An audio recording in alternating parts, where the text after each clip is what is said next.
Bonjour à tous et bienvenue à ce Savane Midi. Je vous présente les titres.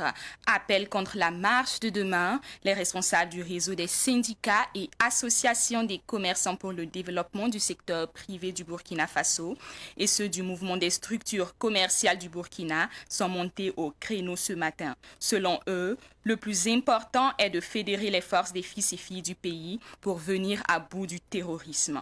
Vous en saurez plus dans cette édition. L'Assemblée législative de transition, ALT, a désormais son bureau au complet. Il est composé de 4 vice-présidents, de 4 secrétaires parlementaires et de 2 questeurs. Leurs noms ont été communiqués par le président de l'ALT au cours de la séance plénière d'hier. Des précisions dans ce journal. Les journalistes sportifs étaient hier sur le chantier du stade du 4 août pour constater l'avancement des travaux de réhabilitation. Ce fut l'occasion pour la rédaction de Savane TV de recueillir leurs avis sur la participation des étalons à la CAN 2023. Des détails dans ce Savane Midi.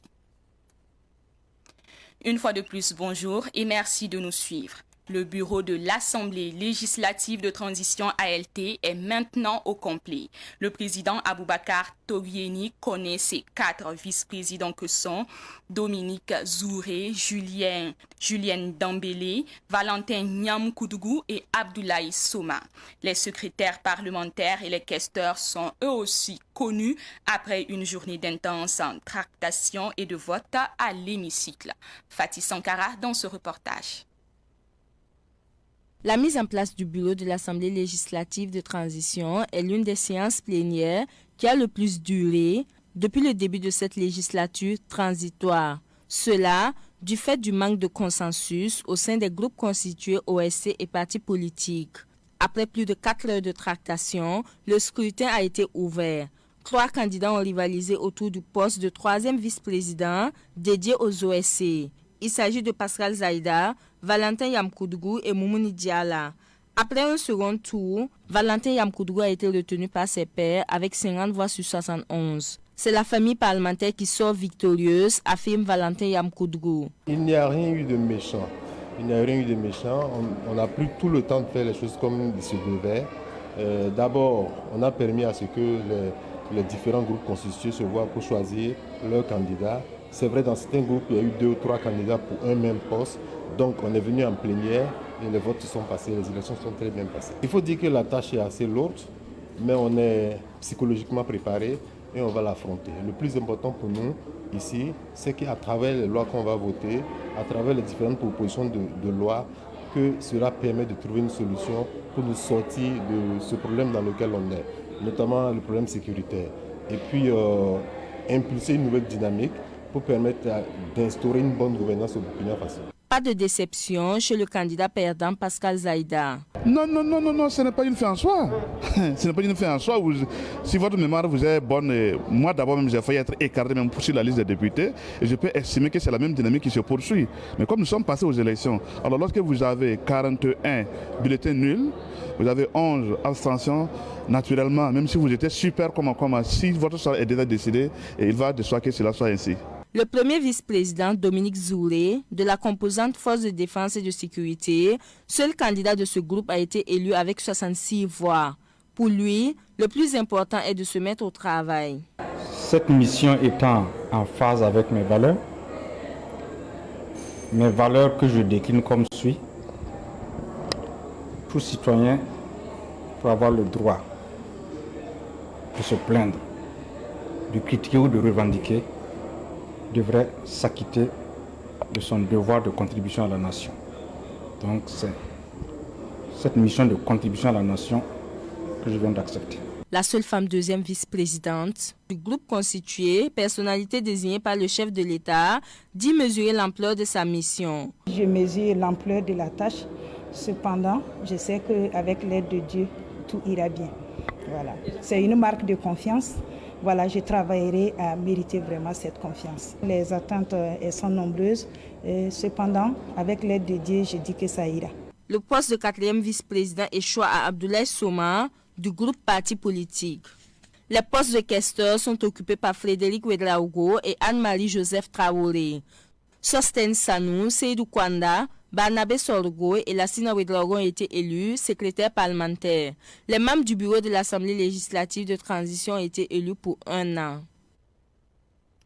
Le président du Faso a rencontré hier matin le corps diplomatique et les représentants des organisations internationales et interafricaines. Le lieutenant-colonel Paul-Henri Sandaogo Damiba leur a présenté un point d'étape des premiers mois de la transition, tout en rappelant les objectifs poursuivis qui sont, entre autres, lutter contre le terrorisme, restaurer l'intégrité du territoire, apporter une réponse efficace et urgente à la crise humanitaire, renforcer la gouvernance et la lutte contre la corruption. Quant au corps diplomatique, leurs préoccupations ont porté essentiellement sur le chronogramme de la transition, le retour à l'ordre constitutionnel et le respect des droits humains. Sur ces préoccupations, le chef de l'État a rassuré ses hôtes. Cette brève avant de poursuivre. Dans un communiqué, le ministre de l'Éducation, porte-parole du gouvernement Lionel Bilgo, met en garde contre des fausses informations selon lesquelles le ministre de la Défense, le général de brigade Aimé Barthélémy Semporé, serait mis aux arrêts. Une information qui circule depuis hier sur les réseaux sociaux.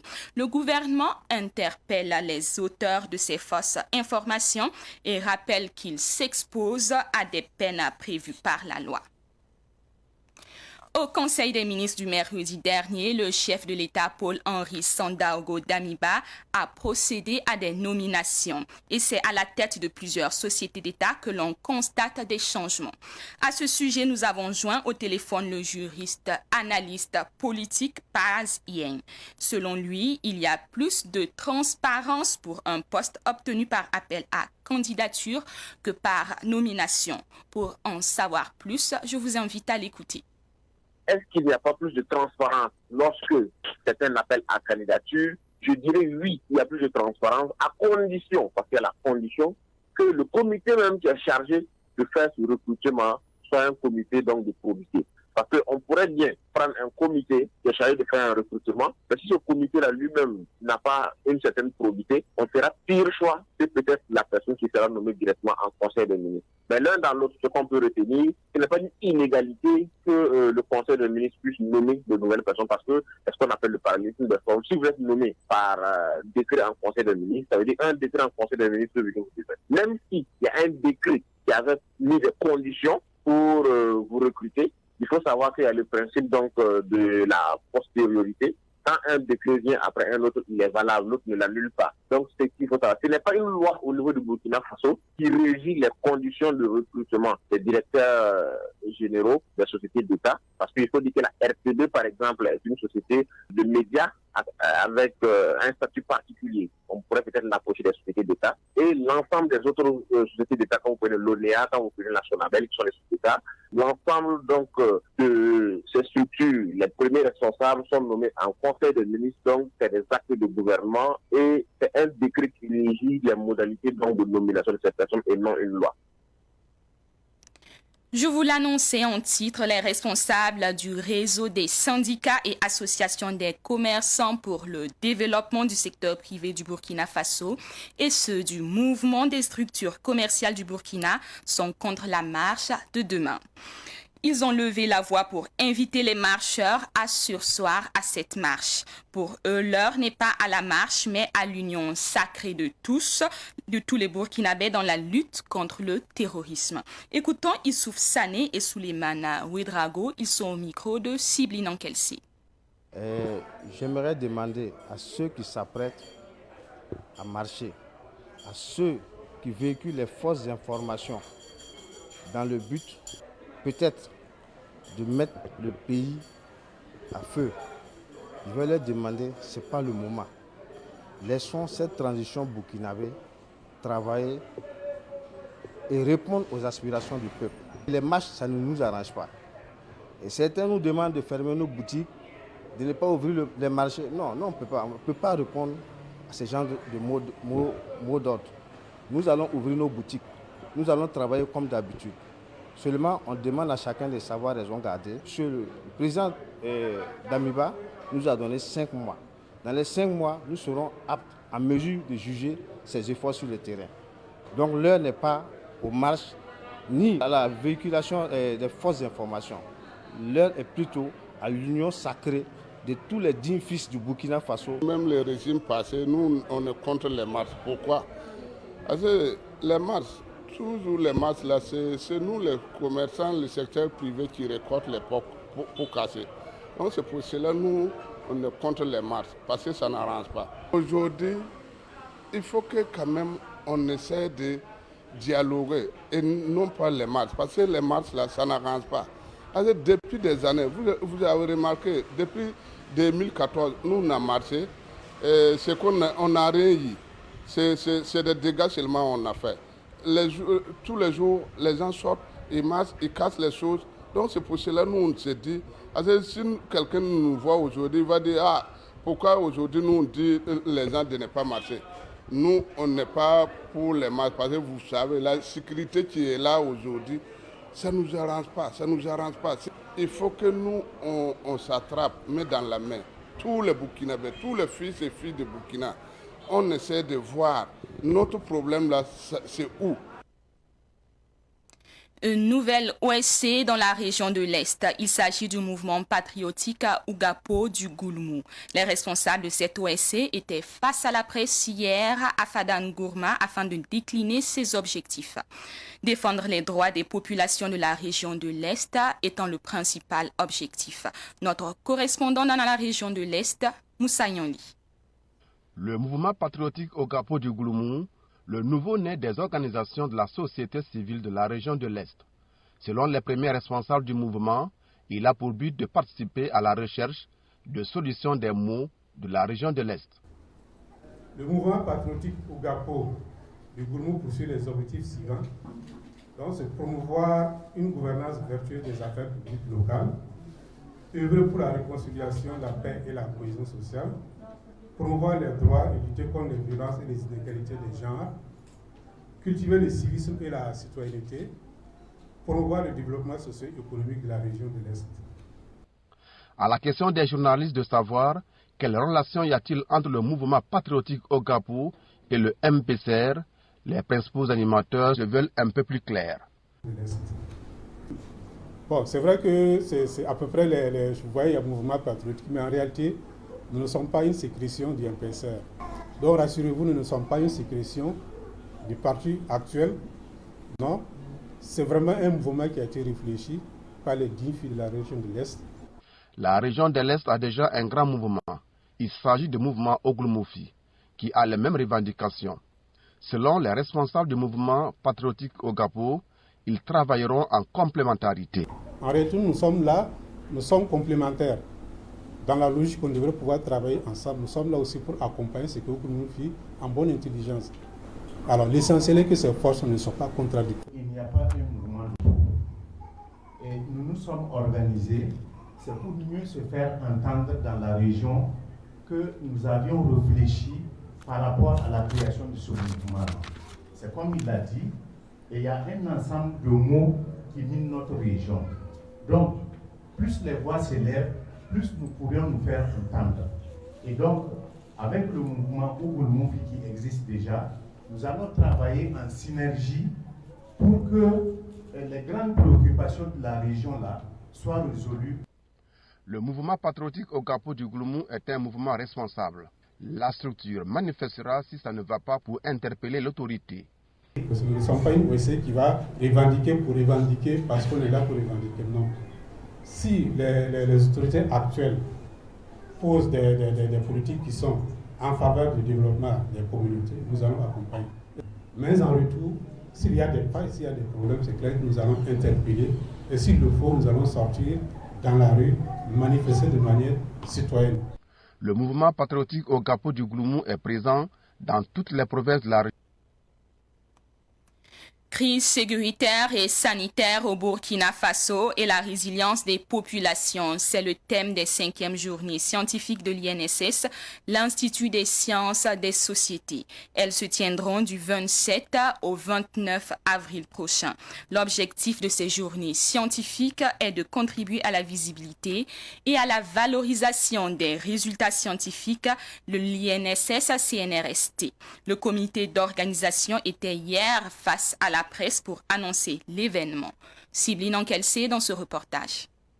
Ces 5e journées scientifiques de l'Institut des sciences des sociétés vont permettre de dérouler 55 communications autour des thématiques diverses, allant des questions de recherche en santé, en éducation, à la problématique de la sécurité, en passant par des réflexions sur les dynamiques spatiales, l'économie de la crise, les expériences de recherche en sciences humaines et sociales. Pour Maxime Compaoré, président du comité scientifique de l'INSS, les communications seront évaluées et les meilleures seront publiées. Nous allons faire travailler le comité scientifique pour essayer de sélectionner les meilleures communications qui seront faites afin donc de réaliser une publication à la fin donc des journées scientifiques de l'INES. Bon, je l'ai dit, ça sera sélectif, c'est normal. Quand vous vous situez dans le domaine de la science, vous savez que la précision et la rigueur s'imposent et les dossiers ou les documents qui vont passer à travers les évaluations du comité scientifique seront publiés. Nous le souhaitons même d'ici la fin de l'année. C'est pourquoi il y a beaucoup d'innovations à cette édition, selon Maxime Compaoré. La provenance des communicateurs est vraiment diversifiée.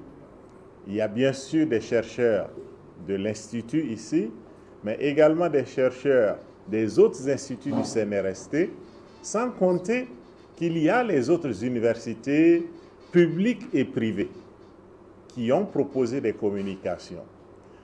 Il y a un comité scientifique qui s'est penché sur les propositions des uns et des autres. Et la sélection a permis de retenir justement les 55 communications. Donc, il y a ce premier aspect qui est là et qui constitue nous sommes obligés d'innover pour prendre en compte toutes ces contributions-là. Et l'occasion est donnée aux doctorants de présenter des posters sur l'évolution de leurs travaux de recherche. En plus des communications, il y aura au programme des expositions, des ouvrages de recherche sur les sciences sociales produits par des chercheurs du CNRST. En rappel, l'Institut des sciences des sociétés INSS est l'une des plus anciennes structures de recherche du Centre national de la recherche scientifique et technologique CNRST.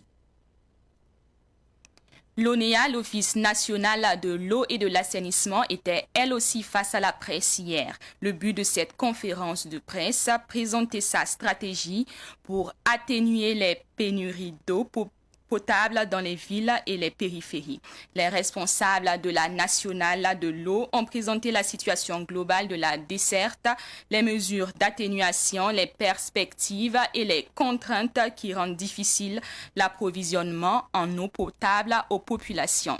Daouda Yamergo pour des précisions. Dans l'optique de contrer les pénuries d'eau dans les villes et périphéries des villes du Burkina Faso, l'Office national de l'eau et de l'assainissement ONEA a identifié les actions de renforcement de la production et de la distribution de l'eau potable. Selon la directrice régionale de Wayubia Filia Ouedraogo, ces mesures vont améliorer la distribution de l'eau potable au Burkina Faso à court terme. Il est prévu d'augmenter la capacité de pompage des stations de Ouagadougou, Koudougou, Dori, Kaya et le raccordement de 43 forages dans plus de 20 centres. Pour ce qui concerne les extensions des réseaux d'adduction et de distribution, des travaux de pose de conduites de différents diamètres sont programmés. Des projets structurants sont programmés.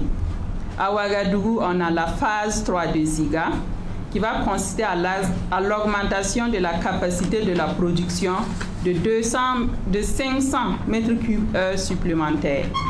À Bobo-Dioulasso, nous avons le renforcement de la capacité de la production de 2000 m3 et l'augmentation du stockage de 5000 m3. Il y a aussi l'AEP Bobo à partir du barrage de Samandeni. Au cours de cette conférence de presse, l'ONIA a saisi l'occasion pour égrener les difficultés qu'elle rencontre dans la desserte de l'eau potable. Le contexte hydrogéologique défavorable, l'instabilité de la fourniture d'énergie électrique, la démographie et l'urbanisation galopante, la situation sécuritaire difficile dans certains centres, l'afflux massif des personnes déplacées internes dans certains centres comme Kaya, Kongoussi, Fada, Djubo, Wayugia, Touga et Toma. Et on note également les difficultés avec les propriétaires terriens pour la réalisation des investissements. Et enfin, l'occupation des berges des barrages exploités et la pollution liée aux activités anthropiques. L'ONIA invite les populations à utiliser rationnellement l'eau et à tenir compte du programme de desserte établi. En sport, le stade du 4 août fait peau neuve. Rappelons qu'il avait été suspendu par la CAF pour non-conformité aux exigences internationales. C'est depuis le 23 octobre dernier que les travaux de réfection ont commencé. Et pour constater l'avancement des travaux de chantier, les journalistes sportifs se sont rendus hier sur le site du stade du 4 août. Ruben Wilson Kodjo. Les travaux de réhabilitation du stade du 4 août vont bon train. L'équipe de visiteurs, dont des journalistes, s'est rendue compte de l'avancement des travaux, estimé à un taux d'exécution de 50%. Et le directeur général de l'entreprise Gritec, Lassina Ouattara, de rassurer les visiteurs que le délai d'exécution sera respecté. Nous, on a deux manières d'évaluer le taux. Alors, il s'agit du taux sur le contrat, qui fait 15%, et du taux physique, qui est à 35%. Alors, les deux, pourquoi? Puisqu'on s'est rendu compte que les entreprises, quand ils font leur offre, c'est sur cette base-là qu'on calcule le taux du devis. Le délai, on a 50%. On doit finir en septembre, le 28 septembre, normalement, précisément. Alors, si vous voyez tout ce qui est gros œuvres, ce que l'on appelle gros œuvres, les bâtiments que vous avez eu à visiter, la peinture, et puis tout ça, c'est sûr qu'on va finir. Ce qui va nous rester, ce serait l'audiovisuel et puis les sièges. Donc on a 29 800 sièges à poser. L'audiovisuel, le temps de production, ce sont les écrans géants là. Donc c'est ces éléments-là, en fait, qui vont conclure certainement à la fin septembre pour le travail. Parce que c'est une réhabilitation, on ne reprend pas tout. Il y a des choses qui sont bonnes, on les garde. Par rapport aux pylônes, on garde les pylônes, mais on change l'éclairage. Voilà. La sonorisation, c'est la même chose. Mais qu'en est-il exactement de la pelouse? Quand vous êtes sur les autres terrains, on a la meilleure graine depuis 40 ans. Ils taillent ça pratiquement chaque semaine. Donc c'est mieux de garder cette pelouse. Si par avant on veut l'enlever, nous on a suggéré au ministère de trouver un autre terrain où on va aller dérouler ça. Parce qu'on a une possibilité de l'enlever en rouleau et aller la déposer tranquillement sur une autre plateforme. Ce qui est sûr, on va se battre pour que cette pelouse-là ne soit pas jetée. On vous a dit que cette pelouse fait 40 ans. Alors moi je préfère avoir cette pelouse qui a des grosses feuilles, qui n'est pas et rejeté ni par la FIFA ni par la CAF. De toutes les façons, au ministère en charge des sports, la confiance renaît. Le directeur de cabinet estime d'ailleurs que la pelouse et les vestiaires seront prêts au mois de juin 2022 pour certainement accueillir quelques rencontres des étalons à domicile. Juin, les vestiaires seront finis. La pelouse également, s'il plaît à Dieu. Et avec ce minimum, nous pouvons négocier pour que nous puissions jouer nos matchs ici. Le délai, ils ont jusqu'à fin septembre pour nous livrer le stade réhabilité. L'entreprise nous a rassurés. Et avec ce que nous avons vu sur place ici, la mobilisation du personnel, je pense qu'on peut dire qu'en fin septembre, nous aurons notre stade terminé. En nous déplaçant à l'extérieur, non seulement l'organisation nous revient très cher, mais nous sommes privés du 12e joueur. L'enveloppe dégagée pour la réhabilitation du stade du Katout est estimée à 14 milliards de francs CFA. La fin des travaux est prévue en septembre 2022. Nous avons aussi recueilli les avis de quelques journalistes sportifs présents sur la participation des étalons à la CAN Côte d'Ivoire 2023. Ils sont au micro de Ruben Wilson Kodjo. Je pense qu'on aurait pu avoir un groupe beaucoup plus jouable que celui-là. Hein. On a un groupe où pratiquement il y aura 3 adversaires pour 2 places. C'est vrai, le Burkina est tête de série, donc favori de cette poule, mais derrière il y a le Cap-Vert hein, qu'on a déjà joué, donc éliminatoire de la Coupe d'Afrique au Cameroun, donc fraîchement. Et vous savez que le Cap-Vert nous a toujours causé des problèmes en éliminatoire, que ce soit en Coupe du Monde ou à la CAN. Et puis bien sûr l'équipe du Togo, qui est notre voisin et qui est en train de faire sa mue, qui a envie de repartir à l'abordage après quelques absences à la Coupe d'Afrique des Nations. D'ailleurs entraîné par un ancien sélectionneur des étalons du Burkina Faso. Burkina, Togo, Cap-Vert, ce sont ces 3 pays-là qui vont se disputer les 2 places. Et lorsqu'on connaît un peu les problèmes que le Burkina rencontre aujourd'hui depuis la CAN au Cameroun, à savoir les questions de sélectionneurs, les questions de sites d'hébergement pour les matchs, le stade du Katout n'étant pas encore donc prêt pour les matchs. Voici des problèmes comme ça qui pourraient venir peut-être gêner un peu le parcours des étalons. Ouais, nous devons tout simplement éviter en fait, le piège de la facilité. C'est vrai que nous avons terminé 4e à la dernière CAN au Cameroun. Le tirage au sort pour 2023 nous semble favorable. Je préfère effectivement émettre un petit doute parce que nous sommes en football et le nivellement des valeurs se fait sentir dès lors qu'il s'agit de compétition.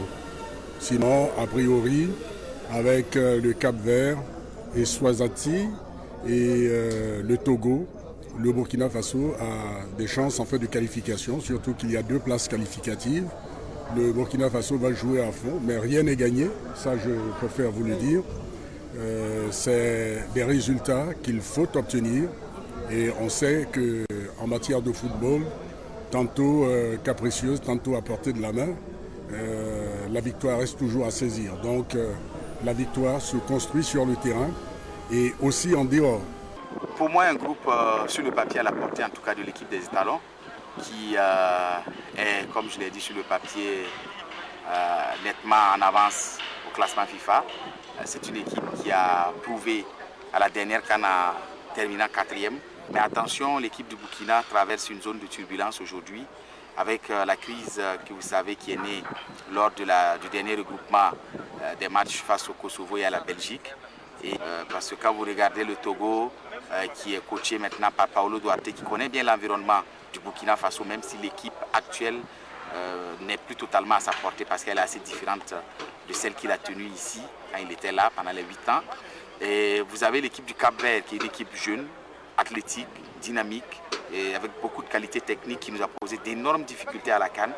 Et Eswatini qui est peut-être l'inconnu qui va jouer les arbitres pour moi dans ce groupe-là. Et donc il va falloir pour les étalons être coriaces, très concentrés pour pouvoir en tout cas espérer sortir de ce groupe-là et prendre l'une des 2 places. À mon avis, c'est un groupe assez équilibré.